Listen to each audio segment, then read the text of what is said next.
তে বলেছিলাম ধোকার প্যাকেট এনে দিয়েছে সোয়াবিন। তো কি করব ভাবলাম সোয়াবিন করে নিই। তার কিছুক্ষণ বাদে আবার ধোকার প্যাকেট এনে দিয়েছে, তো দুটোকেই সোয়াবিনও ভিজিয়ে দিয়েছি, এদিকে ধোকা।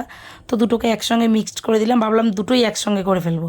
তো ওদিকে ধোকা ভিজিয়ে দিয়ে ধোকাটাকে কড়াই নেড়ে থালায় পেতে দিয়েছি ঠান্ডা হতে, আর এদিকে সোয়াবিনটাকেও ভিজিয়ে দিয়েছিলাম, সেটাকে আমি তেলে নুন আর হলুদ দিয়ে ভেজে নিয়েছি। আর ওদিকে আলু ভেজে আগেই তুলে রেখেছিলাম। আলুটা ছিল যে ধোকা করলেও আলুতে দিতে পারবো, সোয়াবিনেও আলুতে দিতে পারবো, তো আলুটা কমন ছিল। আর এদিকে ফোড়নে দিয়ে দিয়েছিলাম জিরে আর গোলমরিচ আর গরম মশলা আর তেজপাতা আর কাঁচা লঙ্কা দিয়ে দিয়েছিলাম। এদিকে টমেটো, কাঁচা লঙ্কা আর আদা বেটে নিয়ে এসেছিলাম। তো যেরকম কষাই সেরকম কষিয়ে নিয়ে ভাজা আলুটাকে দিয়ে দিলাম। দিয়ে দিয়ে দিলাম সোয়াবিন, ভাজা সোয়াবিন, নুন আর হলুদ দিয়ে ভাজা সোয়াবিন দিয়ে বেশ কিছুক্ষণ 5 থেকে 6 মিনিটের মতন কষে ভালো করে ভেজে নুন, হলুদ, জিরে গুঁড়ো, ধনে গুঁড়ো, লঙ্কা গুঁড়ো দিয়ে ভালোভাবে নাড়াচাড়া করে সামান্য একটু জল দিয়ে আবার বেশ কিছুক্ষণ কষিয়ে নিলাম।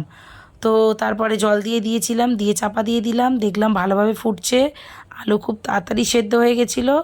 তো লাস্টে কী করব, ধোকাগুলো ভেজে রেখেছিলাম, ধোকাগুলোকেও দিয়ে দিয়েছি এই ঝোলে। তো সোয়াবিন আর ধোকা একসঙ্গে হয়ে গেছে, দুটো রান্নাই একসঙ্গে। তো ধোকাগুলো কিছুক্ষণ ঝোলে ফুটেছে, ফোটার পর ধোকাগুলোকে আমি তুলে কড়া থেকে তুলে আলাদাভাবে রেখে দিয়েছি। তো আর গরম মশলা দিয়ে দিয়েছিলাম ঝোলে। তো রেডি, দুপুরবেলা খাওয়া হচ্ছে ভাত।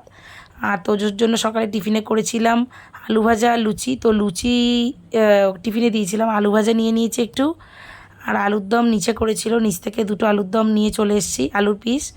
আর এই যে ধোকাটাকে ঝোল থেকে তুলে আলাদা রেখেছিলাম, আর এই যে সোয়াবিন আর আলুর ঝোল। আজকে ভিডিওটা ভালো লাগলে লাইক করে দিও। Thank you.